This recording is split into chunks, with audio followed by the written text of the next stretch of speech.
Welcome to today's talk about my concert tom kits, and I'm going to give you a little bit of a history about my concert tom kits. That's what this is about. Now, we will get a little bit into not so much the history of concert toms. I've done a video on that. A lot of you have watched that video, but I had a question this week on one of my videos asked, can you tell us a little bit about your set? So I want to go into this concert tom kit, where it came from. But I want to first talk about why I want a concert tom kit. And this has been something that started a long time ago, back in the 70s, when I got my first Ludwig Vistalite kit, which was an 8x12, 9x13, 16x16 blue Vistalite with a 14x22 inch bass drum and a 5x14 Vistalite snare drum. And the reason I picked that kit over the Champagne Sparkle Ludwig kit, which was in Blue Note Music, or the two Gretsch kits that were there, that I could have went for any of those four kits, because there were four drum kits there, was because I saw the Carpenters in concert when I was about, 13, 14 years old at the Garden State Arts Center. It used to be called the Garden State Arts Center. Now I think it's called the PNC Bank Arts Center today in New Jersey. And when I saw them,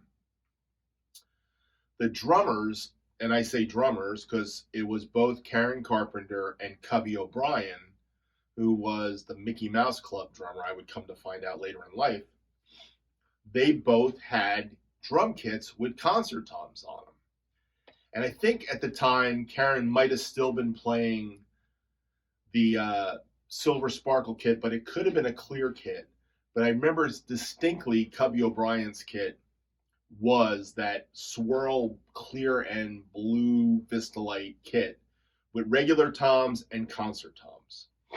So he had high concert toms, then he had some regular toms and floor toms. Anyhow, I was fascinated by the drums, fascinated by wanting a kit, and I didn't have one at this time. I was still just a drummer in the school band, playing marching drums in the school band 8th grade parades and playing bass drum and cymbals, and I wanted to play drum kit.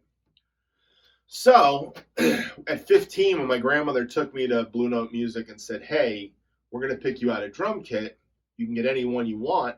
Well, I remember driving up and down Broadway in Long Branch, where Blue Note Music was, and there was a blue Vistalite kit up in the window on the second floor of the building where they did their music store. And the second floor was the drum floor. So I went up there and picked out a kit, and that was the kit I picked up. Now, within a short period of time, I'm saying with probably a year after having that kit, I talked my grandmother into buying me an 8 and a 10 inch concert tom to go along with it. So I had an 8 and a 10, 12, 13, 16. And that kit was the kit I had all through high school, from sophomore year of high school. My first band I was in called Seaside East. It was the kit I had when I started college. Of course, that kit when I started college wasn't really hip to have when I got to college. So in 1979, I bought my Gretsch kit, which I've talked a lot about. So I'm not going to talk about that today. And my Gretsch kit came at a time when I still wanted a concert tom kit, but I kind of knew that there was limitations to a concert tom kit. But if you were a rock drummer, like my favorite rock drummer at the time, Danny Seraphin, he was playing a concert tom kit. He was playing the white Snare concert tom kit. So when I went and bought that kit in New York City, the Gretsch kit, I basically went in there wanting a Snare kit, double-headed, didn't really want concert toms. And they said, yeah, you don't want concert toms. Those are kind of going out. What you want is double-headed toms, and you don't really want Snare, you want Gretsch. So I ended up buying a Gretsch kit. I don't regret it. I love my Gretsch drums. They sound great today. They sound amazing, actually. So with that said, why concert toms? Well, concert toms, I just liked the sound of single-headed toms. I just liked the way they sounded. And when I was in high school, when I got my 8 and my 10, I had a good drumming buddy in high school with me. His name was Bill McCabe. And Bill McCabe had a white marine pearl Ludwig kit with a 14 by 24 inch bass drum, a 9 by 13, 10 by 14, 16 by 16 floor tom, a 5 by 14 snare drum. And then he went out and he had to beat me. So he got a 6, an 8, a 10, and a 12-inch concert tom. And I remember many after school going over his house, playing along to Chicago records and other records that we enjoyed playing, and playing on that concert tom kit and having that 6, 8, 10, 12. And I always thought the coolest thing was the 6, the 8, the 6 and the 8 and the 10, you know, those concert toms. I wanted them. And when I bought the Gretsch kit, that limited that. Matter of fact, when I bought the Gretsch kit, I had to sell my blue Vistalite kit. And I sold it to a friend of mine in college named Perry Davis. I know Perry doesn't have the kit anymore. We've talked recently. The funny thing was in the exchange of that kit, he gave me a made in Japan kit. Now, I didn't know a made in Japan kit was worth anything. Matter of fact, it really wasn't worth anything. Most of the made in Japan kits in the 70s, for us 70s drummers, if we got Ludwig or we got Slingerland or we got Pearl even, real Pearl or Tama, you know, we were basically happy to have a name drum kit versus having a made in Japan stencil kit. So he gave me his made in Japan kit because I needed a kit for church. I was just starting to play at this church. So he gave me a made in Japan kit, stencil kit that was kind of beat up. I took the wrapping off of it, which was rather easy to do. And I put some other strange wrapping on. I'm not going to get into that. My dad helped me. And I took the bottom heads off and the bottom lugs, and I made concert toms. So I made it a white kit with a 12, 13, 16, I believe it had, with a 20-inch bass, or a 12, 13, 14. I can't remember what. And I also would use some Roto Toms with it in church. And I wanted that concert tom kind of wraparound thing. I still was into playing lots of drums. Now, in the 70s, playing lots of drums was pretty cool. And most guys that played in rock bands had big drum kits with lots of drums. So having extra toms was cool, and that's where Roto Toms came in. Roto Toms became the poor man's concert tom of the 70s, of course. There were guys that used Roto Toms, and I have a Roto Tom video too, that made them a sound, you know, like Terry Bozzio and Bill Bruford and others. There's lots of others that used them. But the concert tom sound was a certain vibe, and that was used well into the middle 80s, even when the power toms came in. And it was probably about the mid 80s everybody started going to double-headed drums. Concert toms were out, and they kind of got thrown to the curb. Nobody wanted concert toms unless you're one of those drummers that had a kit from the 70s, and maybe you like the 6, maybe you like the 6 and the 8, or the 8 and the 10 to add on to your 12, 13, 16. So there were guys that had a couple of those kits in the 80s. But by the 90s, they were pretty much gone. Everybody was going to 4-piece kits by then. Grunge was coming in. Music was changing again. And concert toms fell by the wayside. And pretty soon, concert tom kits were really cheap and anybody could buy one. Now, it was during the 90s that my friend Billy McCabe's kit came up I had an opportunity to pick it up. So I played at this church until about 1986, I guess it was. And then we left. But right before we left, the church bought a drum kit. And they bought a Marine Pearl Ludwig drum kit for my friend Billy McCabe. So we bought his drum kit.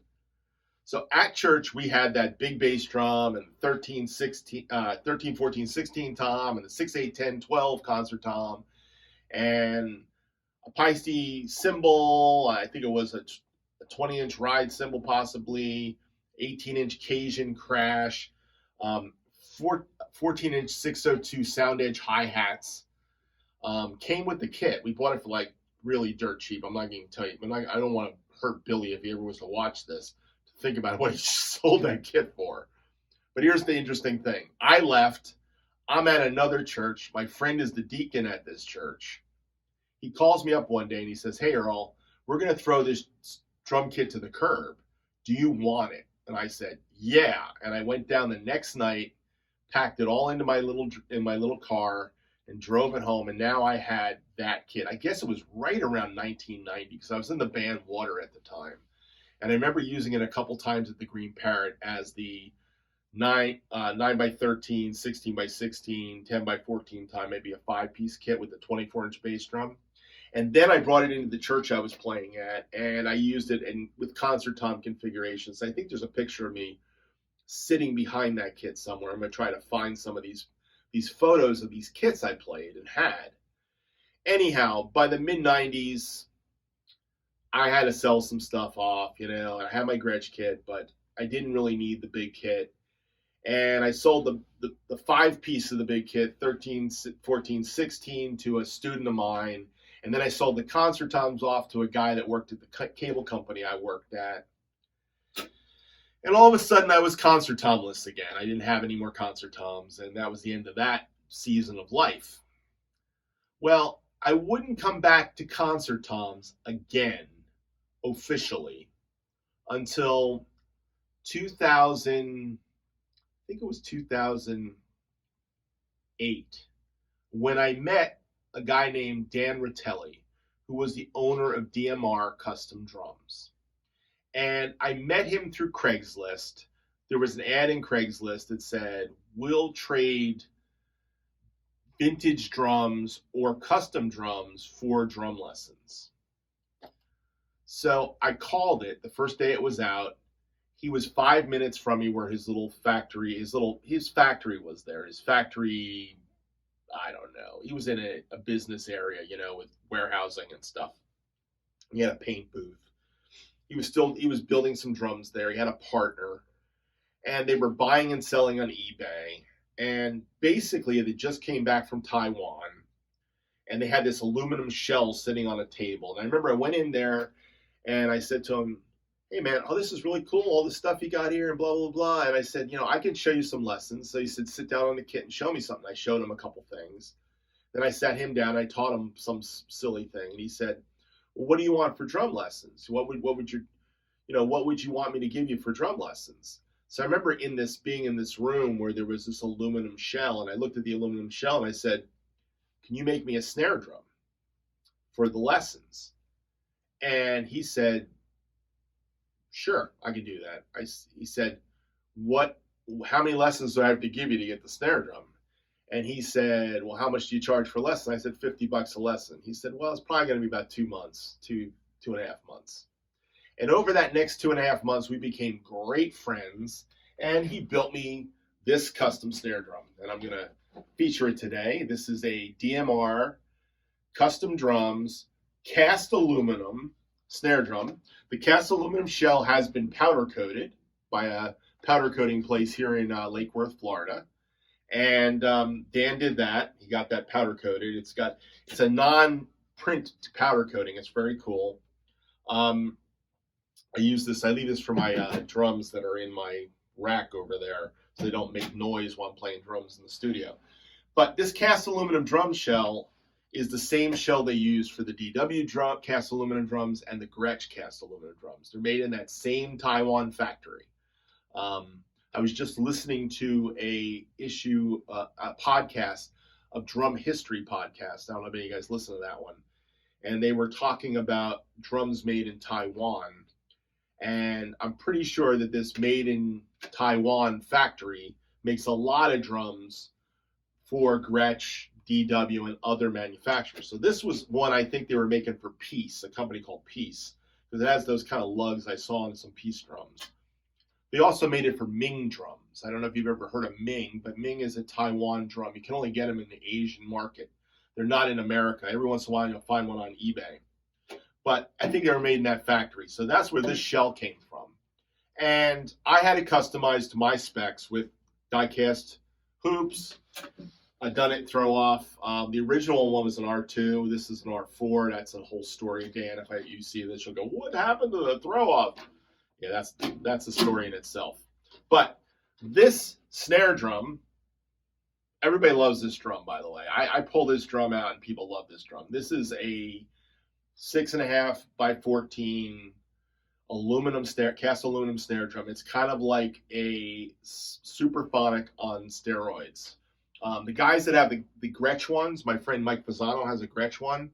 He loves it. I've actually sold Gretsch cast aluminum drums to people that asked me about this drum because this is a one-off. I think the only guy that had one made for him, which was a guy named Rich Redman. My friend Dan made him a cast aluminum drum, and gave it to him with red on it. I don't know if you'll ever see it anywhere. It's just probably in a pile of drums that Rich Redman has. But I love this drum. It's actually called the Hammer. It's signed. I made him sign the drums like they did with the Dunnett drums. So I got Dan's signature, and it says the Hammer #1. And this is my signature drum. Okay? Anyhow, what does that have to do with concert toms? It has a lot to do with concert toms. See, the day I went in to Dan's shop, there was a set of concert toms there.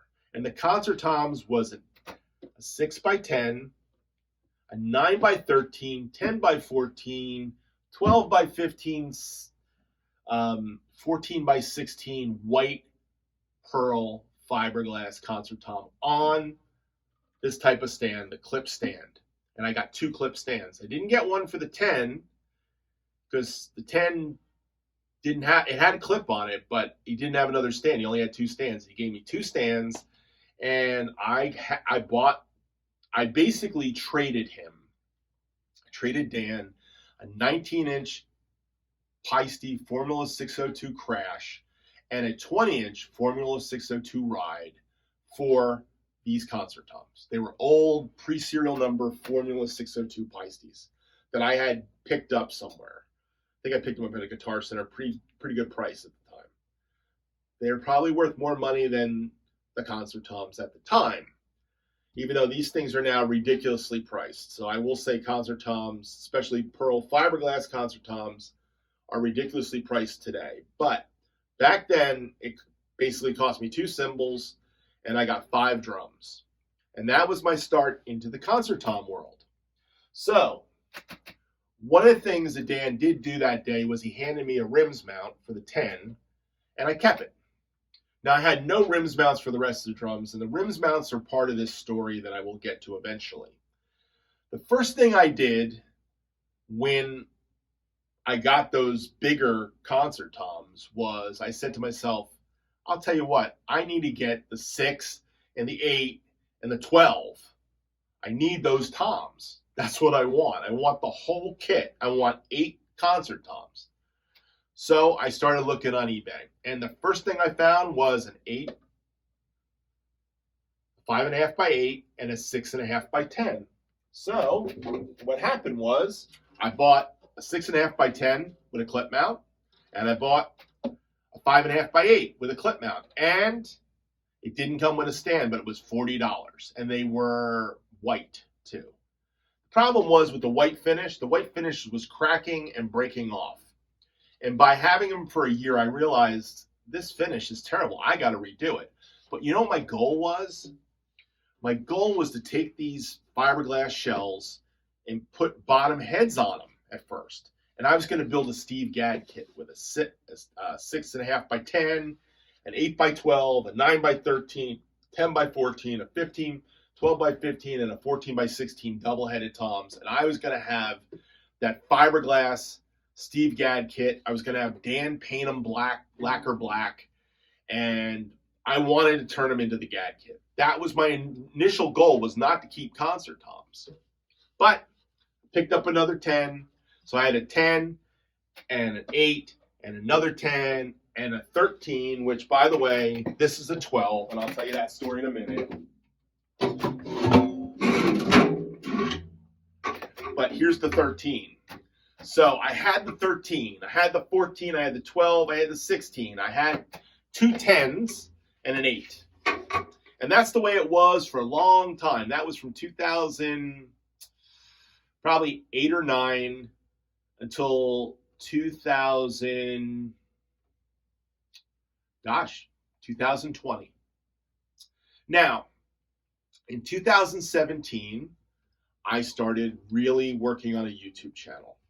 And by 2018, I had a YouTube channel and I had some followers. In mid 2018, I had 1,000 followers.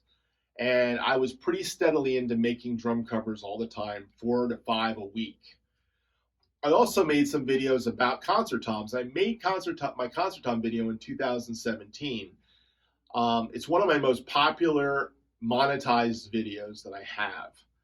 And at that time, I did not have rims mounts. I had mounting all over the place. Matter of fact, one of the things I did to these shells was I drilled them for Ludwig tom mounts. So I could basically mount them on something else. So the 14 and the 13 have got Ludwig tom mount hardware in it. Okay, so does one of the 10s.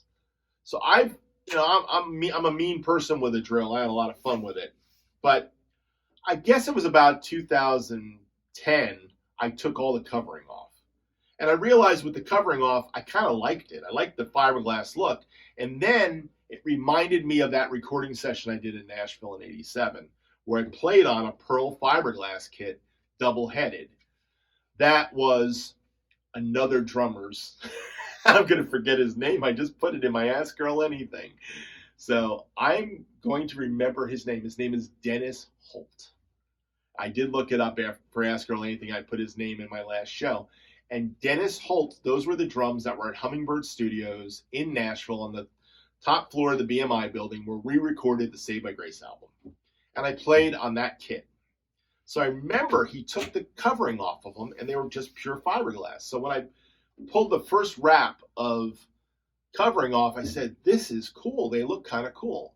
And then I remembered the pictures of Hal Blaine's kit. And that was the reason Dennis Holt pulled the covering off, was he wanted the Hal Blaine kit sound. And Hal had this thing where his fiberglass drums didn't have coverings on them, to dampen them anyway. They were just fiberglass. Now, Blame Air shells are thicker than Pearl fiberglass. So those of you that are the real Hal guys, you go, well, they're not Blame Air shells. You're correct. I couldn't get a set of Blame Air shells at that time. There's a company now making Blame Air fiberglass shells. I would love to have a set of those, but I'm not spending any money on them right now. I got these. So anyhow, that said, I've had these drums without covering for a long time, a long time now. Probably at least 12 years, maybe closer to 15 years, We're probably at 15 years having concert toms. So 2017, I do that video. And I did Do They Know It's Christmas? I did a Carpenter song, and I realized it's fun playing concert toms, but it's not fun when you can't mount them. These clip mounts are the worst, and that was the problem with the Ludwig concert tom kits, was they came with the clip mounts. And unless you were an endorser and you would special order your Ludwig, and you could have done this, by the way, anybody that lived near a professional drum shop learned you don't have to take the hardware that came with the drums. You could special order drums. My Gretsch drums were special ordered in New York City at Pro Percussion. It was Jane Ippolito's store at the time. Frank Ippolito owned it before that. And they put Pearl tom mounts on it. So I have Pearl, these mounts on that Gretsch kit. That wasn't factory. It was done by them at the drum shop. It was part of you buy these drums, we'll put these mounts on it, and we'll put the L arms in, and don't worry about it. That's going to be your drums. Your drums are going to be mounted on Pearl. They were mounting them on Ludwig. They were mounting it on Slingerland. They were mounting it on Rogers. Pearl became the next new thing, probably about 1979, and my drums had Pearl on it, installed by the Pro Percussion. So I thought, well, I could go out and buy Pearl mounts and drill holes in it and put it in. It would match all the hardware I had. I had extra L arms and all kinds of stuff for that kit. Long and the short of it, I also use rims mounts since the Nashville session. I started buying rims mounts for the Gretsch kit in 1987. So I had a full set of rims mounts, and I had a 14 8-lug rims mount. I had a 16 8-lug rims mount for my floor toms. Well, the 14 8-lug didn't work on this concert tom because this is a 6-lug concert tom. but it did work on the 16. I started thinking about it, so I took the 13-inch rims mount, put it on the 13 tom, and then I had the 10-inch rims mount that Dan gave me, so I put it on there. So I had the 10, 13, and the 16 on rims mounts. And I realized I didn't have to drill holes in them. They sounded pretty cool. You don't need rims mounts for concert toms because you're muting them and deadening them and all that stuff you do to them. But I thought, you know what? Let's go buy some more rims mounts. So I bought the 14 rims mount, 6 lug. I bought the 15-inch rims mount. I bought another 13 so I could keep the one on my Gretsch tom. I bought, oh, this is the 13, by the way, the 13. I bought the 10. I had the 10, and I was like, okay, I got the 10. I got an 8. I got 2 10s. I got a 13, 14, 15, 16. But I really want a 6 and a 12. Where am I going to get a 6 and a 12? Well, that was not easy. And the cost of concert toms started to go up. And in that cost of concert toms to go up, it was harder and harder to find a deal on Pearl fiberglass concert toms. From 17 on, I kept looking. It was in 2020 that I was looking for a 6-inch Pearl concert tom. It was about $350, and I said, that's just not going to happen. I'm not spending $350 on a 6-inch concert tom. I didn't spend $350 because I didn't buy those Paistes for $350. I don't think. I think I probably spent about less than $200 on those 2 Paistes that I traded for this. And I said, I am not spending $350 for a 6-inch tom. I'm not spending $350 for a 12-inch tom, this one. So I started looking at Octobans. And one day I found an orphan Octoban for $80 on eBay. And I bought it. And I said, you know what? This is going to be my 6-inch tom until I can find a Pearl fiberglass 6-inch tom. Well, I probably will never find it. But I thought it was kind of cool because Danny Serfin had this white Snare kit with a long 6-inch tom. And I thought, well, that's kind of cool. It'd be kind of Danny Serfin-like, so I like that. So I bought it. Boom. A year goes by. I guess it was 2021, in mid-pandemic. And no, yeah, it was 2021. It was last year around this time. It was probably around October, November. So probably right in this time period somewhere. I went on eBay and I saw 2 toms, an 8x12 and an 8x10 for $85 at a drum shop. And they were no covering on them already.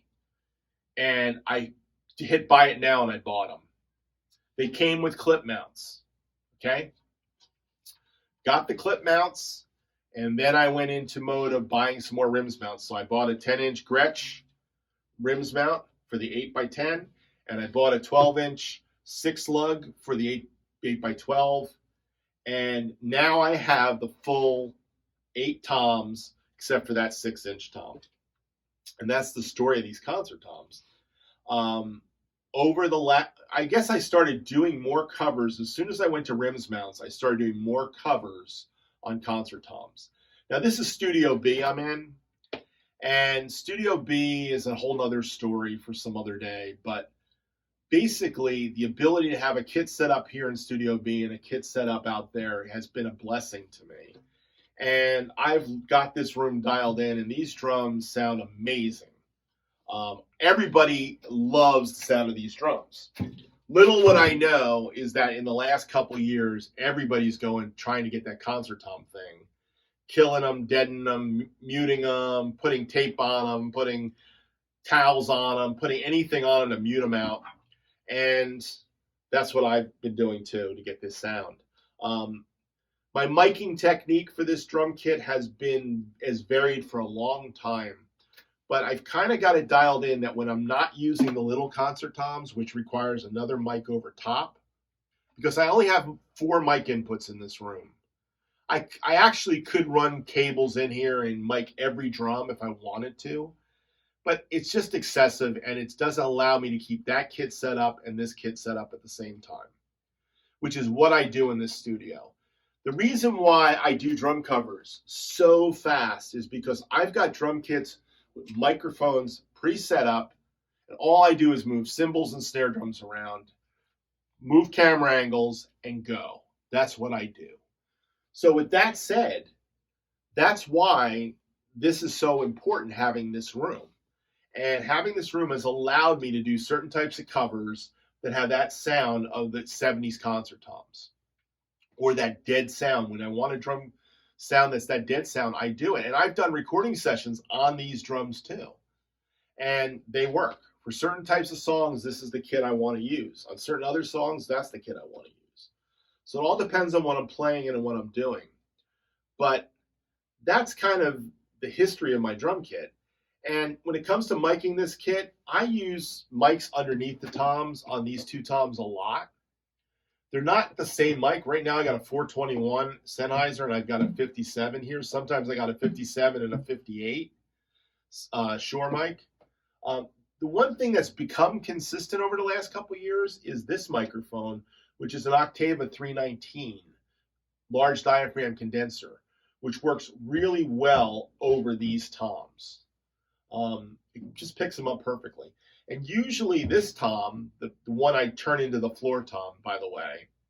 So I've got one of the concert toms because I don't have a floor tom. If I could find a fiberglass floor tom, $500 for a concert tom, fiberglass floor tom, ain't happening. But if I could find one, I would mic it differently. But because it's single-headed, I mic from the bottom. I have a mic that sits on the rug and sticks up. So this one is almost always mic'd that way. So I get that under the head punchy tom sound, but then again, when I'm running 6 concert toms and this mic right here, the floor tom, the 7th drum, I put them over top. It's just easier. And it gives me the spacing of 4 tom mics. And then I can do the panning thing with them, which I do the panning thing anyhow. Now, they all sit on a 14 by 22 Gretsch shell bass drum. Now, I notice I say Gretsch shell because if you look at the bass drum, it really looks like a Ludwig drum. And this was a drum my friend Scott Hazen gave me as part of a trade, and I took it. There was also a 16 by 16 floor tom in that trade that went along with this drum.